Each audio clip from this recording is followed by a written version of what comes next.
Welcome students. आज हम करने वाले एक नई एक्सरसाइज 3.3 चैप्टर नंबर 3 से। तो इसका पहला क्वेश्चन है, giving a parallelogram A B C D complete each statements along with the definition और प्रॉपर्टी यूज। अब आपको यहाँ पर एक फिगर दे रखा है, ये वाला, ये क्या है, एक पैराग्राम है।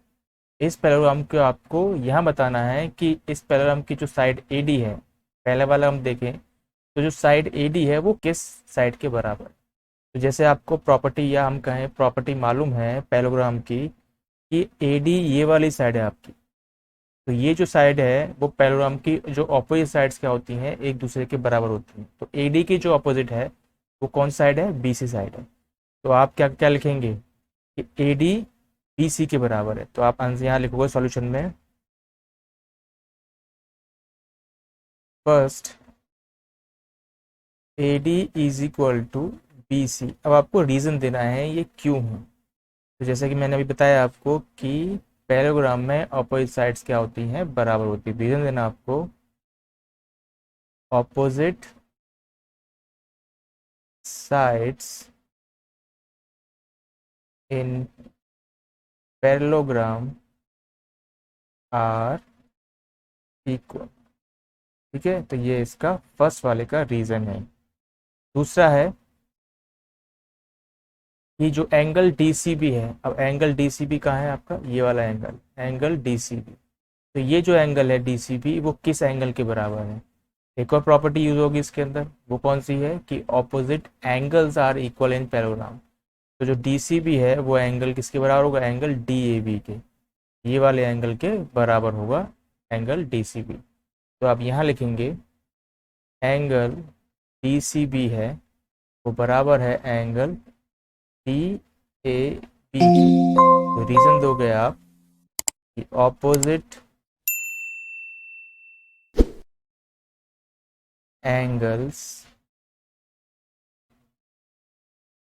इन पैरेललोग्राम आर इक्वल। तो अपोजिट एंगल्स क्या होंगी, वो भी क्या होते हैं पैरेललोग्राम में, बराबर होते हैं। अब हम करेंगे थर्ड वाला। तो थर्ड वाला आप देख रहे हो कि इसमें लिखा है कि ओ सी किसके बराबर है, ये पूछा है आपका। जो ओ सी है वो किसके इक्वल है। तो आप यहाँ देख रहे हैं जो ओ सी लाइन है वो ये वाली है।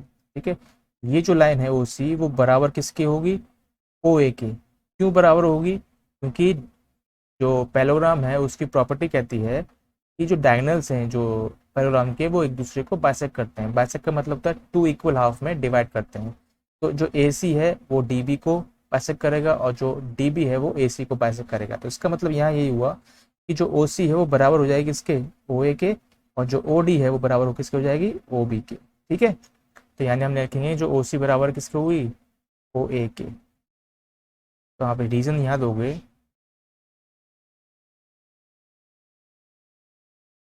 Diagonals of a parallelogram bisects each other। ठीक है, अब आता है लास्ट, फोर्थ, कि जो एंगल डी ए बी है और plus angle C D A है, इन दो एंगल्स को अगर हम प्लस करते हैं, angle D A B plus angle C D A, तो ये बराबर किसके होगा। तो आप यहाँ देखो फिगर में जो डी ए बी एंगल है, यानी ये जो एंगल है डी ए बी ये वाला, इसको हम प्लस करते हैं किसके, सी डी ए के, इस वाले एंगल के साथ। तो इनका सम कितना आएगा। अब जितने भी क्वाड्रिलेटरल है होते हैं, इसमें इंक्लूड पैराग्राम भी है, तो उसमें ये है कि एडजेसेंट एंगल्स जो होते हैं, एडजेसेंट मतलब होता है, एडजेसेंट मतलब जो एंगल एक दूसरे के अगल बगल हो। तो जैसे एंगल ए के बगल में एंगल डी है, एंगल ए के बगल में एंगल बी है, बी के बगल में सी है, तो इन दोनों का सम और सी डी का सम, डी ए का सम, इस तरीके से क्या है, उनका जो सम होता है वो 180 यानी 180 के बराबर होता है। ठीक है, तो जितने भी एड्स एंड एंगल्स होते हैं उनका जो सम होगा वो 180 होगा। तो रीजन आप यहाँ लिखोगे, adjacent angles in parallelogram are supplementary. Supplementary का मतलब यही होता है इनका सम कितना हो 180 सप्लीमेंट्री। तो ये आपकी क्या है रीज़न है इसका। तो क्वेश्चन नंबर 1 हो गया, आपको समझ में आया होगा। तो अब करते हैं हम क्वेश्चन नंबर सेकंड। तो क्वेश्चन नंबर सेकंड करेंगे। क्वेश्चन सेकंड है consider the following parallelograms find the value of X Y and Z. आपको फिगर्स दे रखे हैं यानी पैराग्राम्स दे रखे हैं, तो उनमें जो एक्स वाई और जेड दे रखे हैं, जो भी एंगल्स दे रखे हैं, साइड दे रखी है जो भी, वो आपको यहाँ पर फाइंड करनी है। तो पहला जो फिगर है आपका उसमें एंगल ए डी और सी, ये क्या है एक्स वाई जेड है, ये आपको फाइंड करना है। और जो आपको गिवन दे रखा है वो एंगल बी दे रखा है। तो कैसे करेंगे इसे। तो पहला जो है हमका, तो जैसे कि आप जानते हैं अभी फर्स्ट जस्ट एक पहला क्वेश्चन किया था उसमें आपको बताया था मैंने, जितने भी एडजसेंट एंगल्स होते हैं उनका सम कितना होता है 180 होता है। तो अब यहाँ पर आप क्या है, पहले चाहे एक्स निकाल लो चाहे पहले आप जेड निकाल लो, ठीक है 100 के साथ। तो हम पहले क्या करेंगे, एक्स की वैल्यू निकालेंगे। तो एंगल बी है आपका 100 प्लस एंगल सी है आपका एक्स, तो इन दोनों का जो सम होता है वो 180 डिग्री होता है। इसका रीज़न देना पड़ेगा आपको क्यों होता है। तो आप लिखोगे एडजेसेंट एंगल्स इन पैरेललोग्राम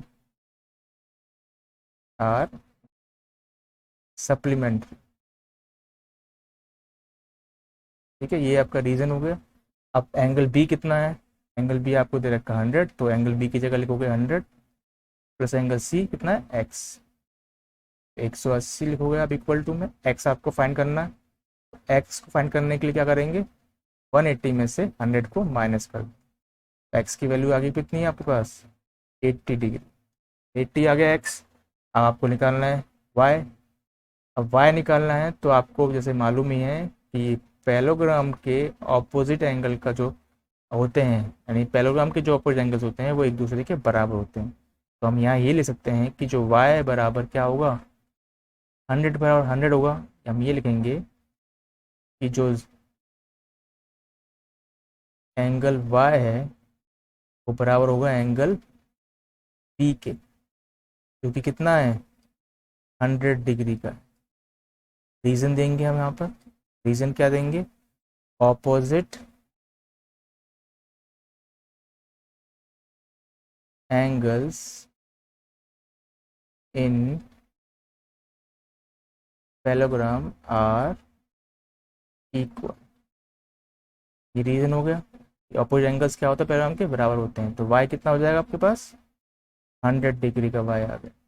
अब ऐसे आपने x निकाला था, तो x क्या हुआ है, x बराबर हुआ किसके z के।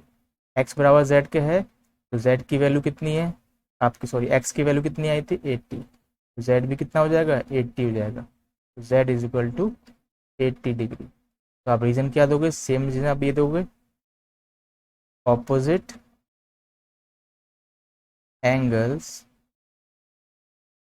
इन parallelogram are equal.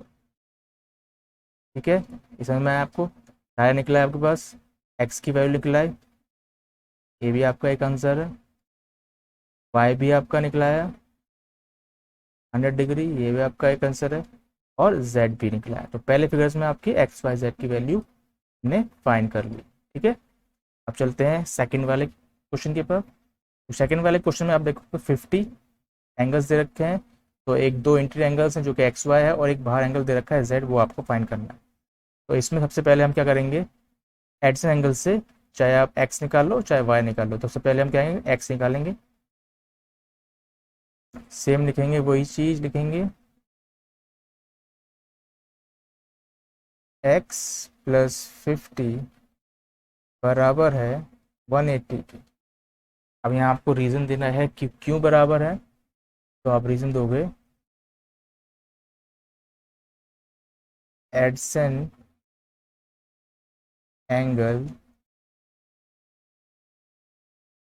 In parallelogram are supplementary. ठीक है, सप्लीमेंट्री है तो x कितना आ जाएगा आपके पास, 180 में से 50 माइनस करेंगे, x की वैल्यू कितनी आ गई, 130, x 130 आ गया। ये आपका पहला आंसर आ गया है। अब आपको निकालना है y भी आप x से निकाल ऐसे ही निकाल सकते हो 50 प्लस वाई करके, और हम सेम दूसरी भी प्रॉपर्टी यूज़ कर सकते हैं कि x इक्वल टू वाई। इससे क्या थोड़ा इजी भी रहेगा और टाइम भी हमारा ज़्यादा कंज्यूम नहीं होगा। x इक्वल टू क्या हो जाएगा, y। तो y क्या है, कितनी हो जाएगी वैल्यू, y हो जाएगी आपके पास 130, क्योंकि x कितना है 130 है, तो x अगर बराबर है y के तो y भी क्या हो जाएगा 130 हो जाएगा। तो इसका रीज़न तो गया आप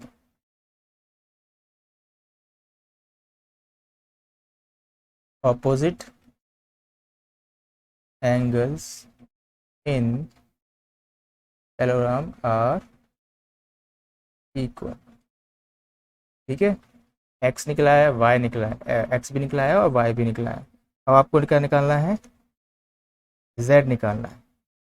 अब z निकालना है तो ये जो x है, x की जो भी वैल्यू थी वो ये z के बराबर होगी। कैसे होगी ये आपको मैं बताता हूँ, पहले हम लिख लेते हैं। जो x है वो इक्वल होगा z के। अब z है, x कितना था 130 था, तो आपका z भी क्या होगा 130 होगा। तो z इज इक्वल टू कितना हो जाएगा 130। तो ये आपकी वैल्यू आ गई तीसरी वाली। मैं इसका रीज़न देता हूँ आपको, और यहाँ पर y इज इक्वल टू कितना हो जाएगा 130। तो y की वैल्यू 130, x की वैल्यू 130 और z की वैल्यू भी 130। तो इसका जो रीजन कॉरस्पॉन्डिंग एंगल्स, तो कॉरस्पॉन्डिंग एंगल्स कौन से होते हैं। अब जैसे कि ये फिगर है, अब ये मान लो कि ये वाली जो लाइन है, ये वाली जो लाइन है वो इसके पैरेलल है, तो ये लाइन इसके पैरेलल है।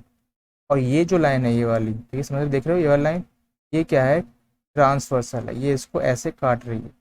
तो ये जो एंगल होते हैं ये वाले, यानी एक बाहर का एंगल एक तरफ वाले ही, ठीक है एक ही तरफ वाले, एक तरफ जो अंदर की तरफ है और एक जो बाहर की तरफ है, इन एंगल्स को कहते हैं कॉरस्पॉन्डिंग एंगल्स। जैसे सीधे से बताऊँ आपको मैं, अगर ये दो लाइन है, ये आपकी क्या है एक ट्रांसवर्सल है जो कि इन दो पैरेलल लाइन को इंटरसेक्ट कर रही है। तो इंटरसेक्ट कर रही है तो ये जो एंगल एक तरफ जो बाहर का है और एक जो अंदर की तरफ है, ठीक है सेम कंडीशन यहाँ लागू होगी, जो एक तरफ बाहर का है और एक तरफ अंदर का है, यानी जो दोनों एंगल्स एक ही तरफ होनी चाहिए, एक अंदर होना चाहिए एक बाहर होना चाहिए। इन एंगल्स को हम कहते हैं कि ये एंगल्स क्या है, कॉरस्पॉन्डिंग एंगल्स, जो कि क्या होते हैं इक्वल होते हैं। तो कॉरस्पॉन्डिंग एंगल्स क्या होते हैं, बराबर होते हैं। तो इसी की वजह से जो z की वैल्यू है वो x के बराबर है। यहाँ पर जो x की जो भी वैल्यू आएगी वो z के बराबर है। ये जो दो लाइन है वो पैरेलल हो जाएंगी और ये ट्रांसफर कर आएगी, तो ये जो एंगल्स होंगे क्या होंगे, बराबर होंगे। तो एक्स जेड की वैल्यू कितनी आ गई 130 आ गई। ठीक है समझ में आया आपको। नेक्स्ट चलते हैं सेकंड के थर्ड पार्ट पर। सेकंड का थर्ड पार्ट देखा, ये भी आपका एक पैरेललोग्राम है। अब यहाँ पर आपको वही सेम करना है, एक्स वाई जेड की वैल्यू निकालनी है। तो आप देखोगे कि इन दो डायगोनल से आपका ये वाला एक ट्रायंगल बन रहा है ट्रायंगल। तो आप देखोगे ये आपको गिवन दे रखा है, जो कि कितना दे रखा है गिवन 90 दे रखा है। तो ये गिवन है, तो ये वाला जो एंगल एक्स है वो कितना हो जाएगा, वो भी 90 हो जाएगा। किससे हो जाएगा 90, बताता हूँ मैं आपको। तो हम यहाँ लिखेंगे कि जो एक्स की वैल्यू है वो बराबर किसकी हो जाएगी 90 की। तो ये क्यों है, इसका रीज़न ये है वर्टिकली ऑपोजिट एंगल, यानी ये हुआ कि जो एंगल क्या है वर्टिकली एक दूसरे के ऑपोजिट होते हैं, तो वो एंगल क्या होते हैं, बराबर होते हैं। मान लो ये वाला एंगल 90 है, तो इसके वर्टिकली यानी वर्टिकल बिल्कुल जस्ट स्ट्रेट जो एंगल है, सीध में जो एंगल है वो क्या होगा, वो भी क्या होगा उतना ही होगा। ठीक है, तो इस वजह से एक्स की वैल्यू कितनी आ गई 90 आ गई। अब हम निकालते हैं y की वैल्यू। तो आप देख रहे हो कि ये आपको ट्रायंगल मिल रहा है, ये वाला ट्रायंगल है। इस ट्रायंगल में आपके पास दो एंगल ऑलरेडी पहले से ही है, हमें y की वैल्यू निकालनी है जो कि तीसरा एंगल है ट्रायंगल का। तो इसमें हम जो लगाएंगे वो लगाएंगे angle sum property of triangle का। तो क्या करेंगे, तीनों एंगल को हम प्लस कर लेंगे, जिसका सम कितना होता है 180 के बराबर होता है। तो आप लिखोगे x प्लस वाई प्लस 30 जो कि बराबर होता है 180 के। रीज़न क्या है, आप लिखोगे angle sum property of triangle. Angle sum property of triangle ये कहती है कि ट्राइंगल के तीनों एंगल का सम 180 डिग्री के बराबर होता है। एक्स आपके पास निकाल लिया था जो कि 90 था, वाई आपको फाइंड करना है 30 आपके पास है पहले से, तो इनको हम प्लस कर लेते हैं। तो वाई की वैल्यू 90 प्लस 30 यानी वाई प्लस 120। आपको वाई निकालना है तो 180 में से वाई की वैल्यू निकल आएगी माइनस करने पे 120। वाई इज इक्वल टू कितना हो गया 60 डिग्री, वाई 60 हो गया। अब वाई 60 आपके पास एक्स आ गया है, यानी एक आंसर आपके पास पहले से ही है। दूसरा आपके पास वाई आ गई वैल्यू। अब वाई वैल्यू आ गई तो अब क्या बचा, एक्स जेड बचा।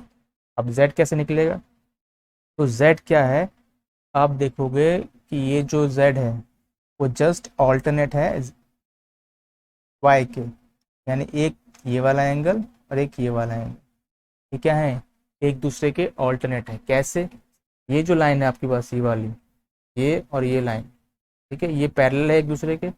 और ये जो आपकी लाइन है बीच वाली वो क्या है, ट्रांसवर्सल है। तो जब दो लाइन पैरेलल लाइंस को एक ट्रांसवर्सल काटती है और अगर एक अंदर की तरफ, ये ध्यान रखना, अंदर की तरफ अगर एक एंगल इस तरफ हो और जस्ट इसके ऑपोजिट में दूसरा एंगल हो इस तरफ हो, तो इन एंगल्स को हम कहते हैं ऑल्टरनेट एंगल्स कहते हैं। ठीक है, ऑल्टरनेट इंटीरियर एंगल्स कहते हैं। तो हम यहाँ लिखेंगे कि जो y की वैल्यू है,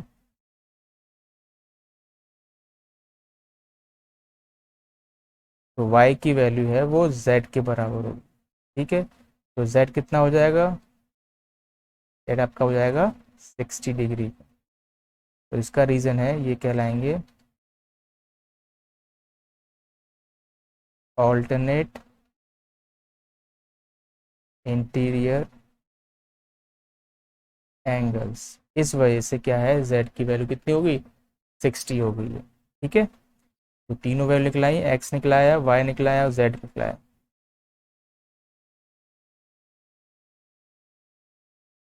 आप चलते हैं फोर्थ पार्ट पे। तो फोर्थ पार्ट है आपका, एंगल 80 दे रखा है, z आपको यहाँ दे रखा है, y ये है, x ये है। तो तीनों तीनों एंगल्स निकाल लें। तो सबसे पहले हम निकालेंगे x, जो कि किससे निकलेगा, आप बताओ किससे निकलेगा, एडजसेंट एंगल से। तो x की वैल्यू प्लस करेंगे हम 80 के साथ, जो कि बराबर होगा 180 के बराबर।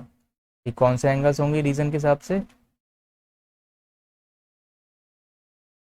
एडजसेंट एंगल्स होंगे। ठीक है, तो एडजसेंट एंगल्स होंगे, तो हम कहेंगे कि x की वैल्यू कितनी आ गई 180 minus 80।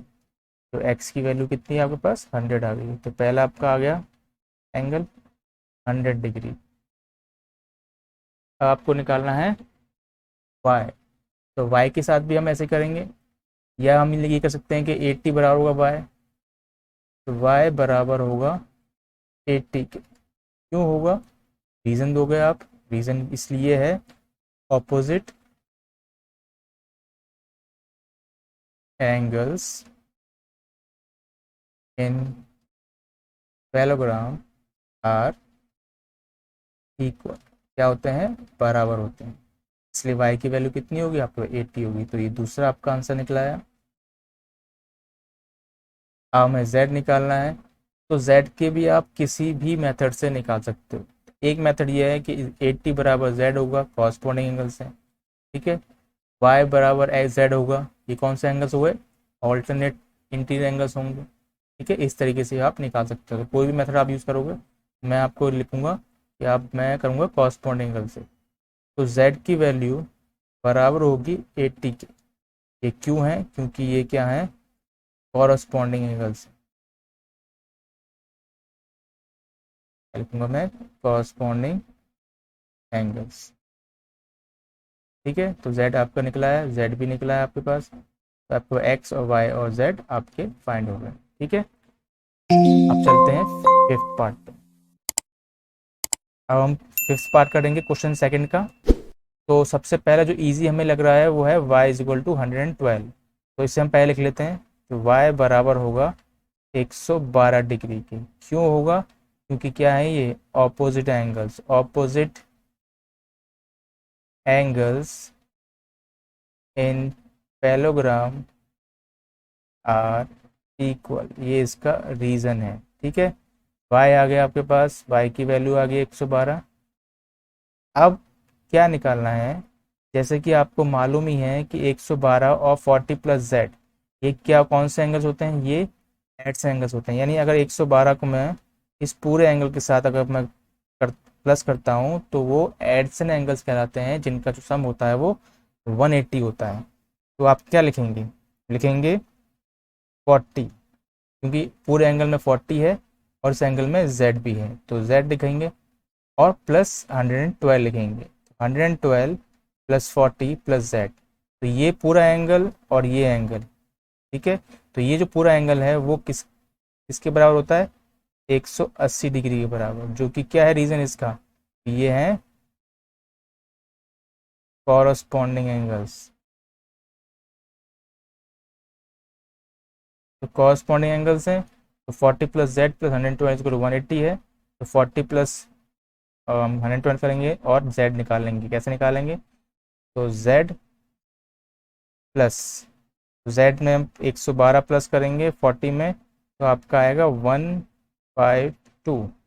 152 is equal to 180 and z is equal to 180 minus 152।